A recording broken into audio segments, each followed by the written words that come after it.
All right, but we are permitted to walk. We are permitted to walk around the fountain. There's no sticks on the sign. Then signs make no noise. No sticks on the sign.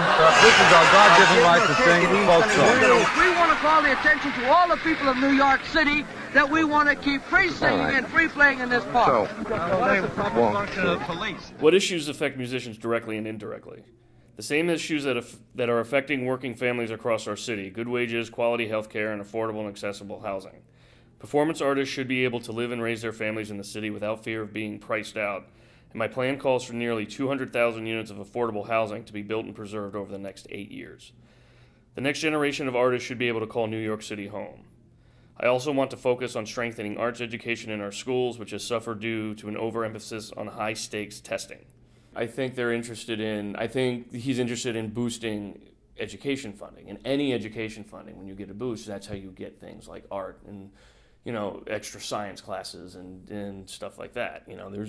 But we've been so focused on taking tests, and like he was saying, it's all the education system has been is preparing kids for tests. It doesn't work. It's just they get out in the real world and they're like, is this multiple choice? I remember, when Giuliani was mayor, and he's the one who kind of started this, but it never really recovered, was, he was having cops go into bars and shutting them down if people were dancing and didn't have the right licenses and stuff like that. So it just kind of was just a buzzkill for everybody, And it's, and it's definitely still there, and there's definitely still places to go, but, it doesn't seem like, it just doesn't have the same kind of vibe that it used to. Everyone's got to bring their own people and do that, and the rent's really high, and they understand why they have to do that. It becomes way more complicated.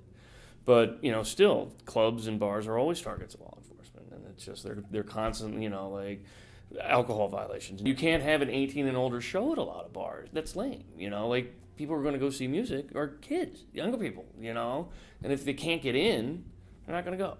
Obviously, I mean, they're going to go anyway, but then now you're just promoting the exact thing that you're trying to stop.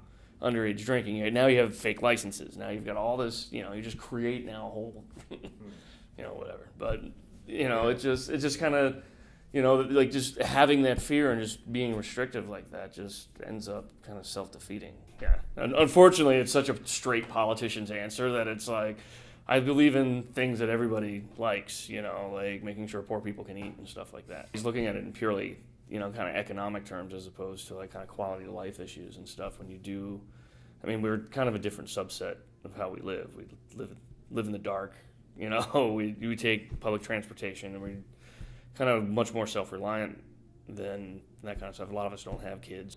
Finding things that interest them that may not be just going to get a job and working all their lives. Like, some people don't roll that way, This land is your land, this land